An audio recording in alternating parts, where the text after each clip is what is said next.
class. Take this book in your hands. What is that? Yes, it is pearls.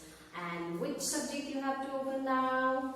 It is maths. We are doing revision. Okay, and we have been doing this since I think some days. Okay, so today we are taking this revision as our topic of study.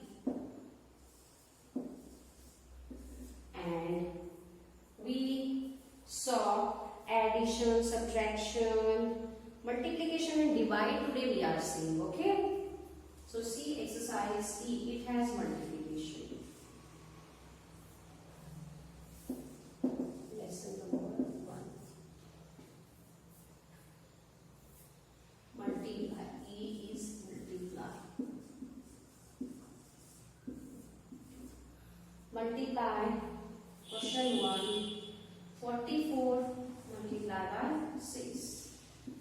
You will say how easy it is, madam. It is so easy, है ना, क्योंकि आपने second में भी कर चुके हैं, ये तो आपको बहुत इजी पड़ेगा. देखिए फिर से रिवीजन करते हैं इसका. 6 को आपको 4 से मल्टीप्लाई करना है, मतलब 6 का टेबल आपको 4 टाइम्स पढ़ना है. कैसे पढ़ेंगे? आप बहुत छोटे हैं तो आप ऐसे पढ़ेंगे, है ना. 6 1 = 6, 6 2 = 12, 6 3 = 18, 6 4 = 24. आया कितना? 24. लेकिन लेना है हमको सिर्फ यूनिट प्लेस का 4 और टेंस प्लेस का 2 जो है वो आ जाएगा कैरी फॉरवर्ड. ओके, 6 4. अब फिर से टेबल बढ़िए इस नंबर के साथ. ये भी 6 4 = 24 ही आएगा. और अब कैरी का मतलब है उसको अपने साथ लेना, प्लस करना. तो 6 4 = 24 प्लस 2 26. ये आ गया आपका आंसर. है ना बहुत आसान. कितना आसान है आंसर लाना. तो ये हो गया पहला क्वेश्चन. दूसरा क्वेश्चन देख लेते हैं. दूसरा क्वेश्चन है 165 मल्टीप्लाई बाय 3. कीजिए. 3 का टेबल पढ़िए. 3 का टेबल तो आपको कब से आता है? जब आप केजी 1 में थे तभी आपने 3 का टेबल लर्न कर लिया था, है ना. तो 3 का टेबल पढ़िए. 3 1 = 3, 3 2 = 6, 3 3 = 9, 3 4 = 12, 3 5 = 15. 15 का 5 यहाँ लिखेंगे, 1 को कैरी कर देंगे. 3 का टेबल 6 टाइम्स पढ़िए. 3 6 = 18. 18 प्लस 1, ये कैरी को प्लस करना है, इसको भूलना नहीं. इसको भूलोगे तो पूरा रॉन्ग हो जाएगा. ठीक है. तो 3 6 = 18 हुआ. 18 में 1 प्लस किया 19 हुआ. 19 का भी हम पहला नंबर ही लिखेंगे, यूनिट प्लेस का नंबर लिखेंगे और टेंस प्लेस को यहाँ पर कैरी कर देंगे. टेंस प्लेस में कितना था? 1. ठीक है. फिर से टेबल पढ़ना है. 3 1 = 3 और ये जो कैरी है इसको प्लस कर दीजिए तो हो जाएगा 4. ये आ गया आपका आंसर. ओके स्टूडेंट्स, है ना मल्टीप्लाई बहुत इजी. ये तो आपको पहले से ही आता है ना. अब हम देखेंगे डिवाइड.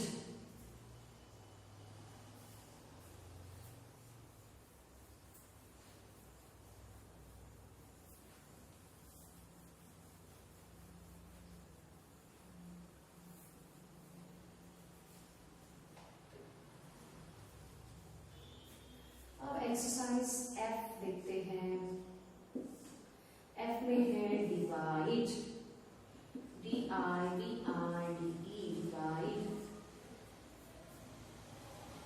डिवाइड में पहला क्वेश्चन है आपका 63 डिवाइड बाय 3. इसको हम सॉल्व करते समय ऐसे उतार लेंगे. 63 इधर 3 उतारेंगे. ठीक है. तो ऐसे सॉल्व करेंगे हम तो आसान पड़ेगा, है ना.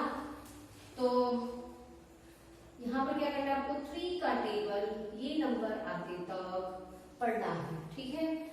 3 छोटा है, 6 बड़ा है, इसका मतलब पहले नंबर में ही 3 जो है वो जा सकता है, एंटर कर सकता है. कितनी बार एंटर करेगा ये हमको टेबल से पता चलेगा.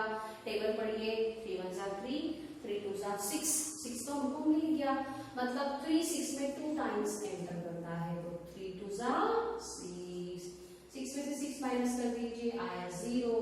अब 3 को नीचे उतारिए, है ना. अब इस 3 में 3 1 टाइम जाएगा, ये हमको पता ही है. तो 3 - 3 0. ये आ गया आपका आंसर. आंसर कितना है आपका? आंसर इजी, बहुत इजी। देन सेकेंड क्वेश्चन लेते हैं।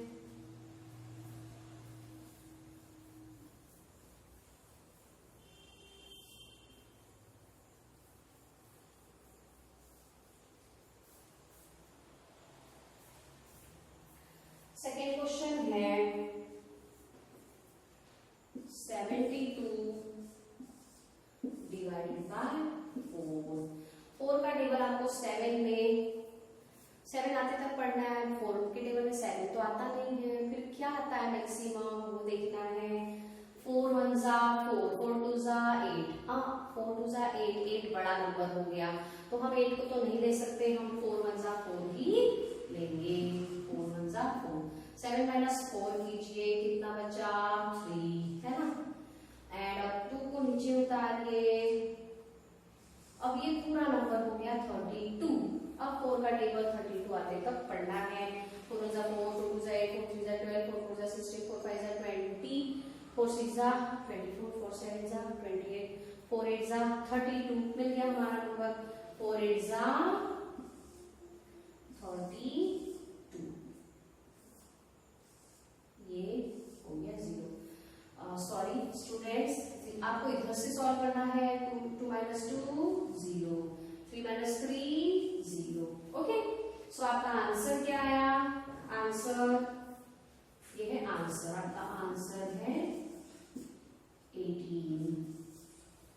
ओके, सो है ना डिवाइड बहुत आसान, तो आपको ये ट्राई करना है, घर पर होमवर्क करना है। एक्सरसाइज ई और एफ के बचे क्वेश्चंस आपको सॉल्व करने हैं। एक्सरसाइज जी भी देख लेते हैं, फट से देखिए जी में क्या है।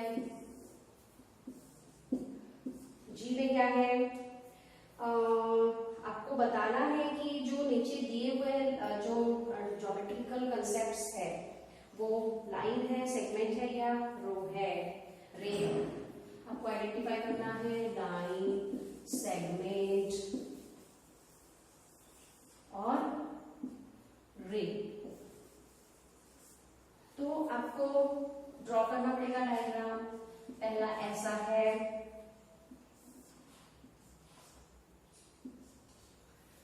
ठीक है स्टूडेंट्स, इसमें 2 डॉट है ए और बी। तो यहाँ पर आपको कैसे पहचान आएगी लाइन की? लाइन की क्या खासियत होती है पता है? लाइन कितनी भी लंबी जा सकती है, उसका कोई एंड पॉइंट नहीं होता, है ना। इस पूरी दुनिया में लाइन रुक नहीं सकती, वो जा ही सकती, जाती ही जाएगी अगर हम उसको एरो से स्टॉप नहीं करेंगे। ये दुनिया भी छोटी पड़ जाएगी लाइन ड्रॉ करने के लिए, अंडरस्टूड। तो लाइन को ऐसे 2 एरोज लगाकर हम क्या करते हैं, उसे स्टॉप कर देते हैं। मतलब ये 2 एरो इंडिकेट करते हैं कि ये इधर भी कितनी भी अनलिमिटेडली जा सकती है और इधर भी ये कितना भी एक्सपांड कर सकती है, ठीक है। तो जहां पर आपको ऐसे 2 एरो मिल गए तो आपको बिल्कुल ये डिसाइड कर लेना है कि ये क्या है, लाइन है। Okay students, this is line. Second है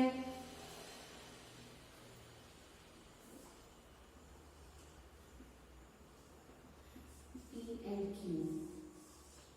ये क्या है? लाइन का एक हिस्सा है, सेगमेंट है।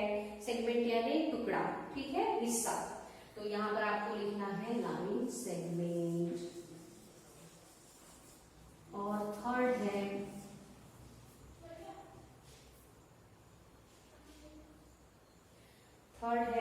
एम एन भी लाइन ही है स्टूडेंट्स, ठीक है। तो आपको ध्यान रखना है कि एक्सरसाइज ई एफ और जी आपको कॉपी में सॉल्व कर लेना है, ठीक है। So I think this and you have to write the homework now because we have very limited time students. और जो भी चीज आपको समझ में नहीं आती है, आप बार बार इसको वीडियो को रिवर्स फॉरवर्ड करके देख सकते हैं, जिससे समझना आसान होगा, ठीक है। ये फायदा है डिजिटल क्लास का। सो होमवर्क लिखिए, HW solve exercise EFG, EFG maths notebook. Okay students, bye bye.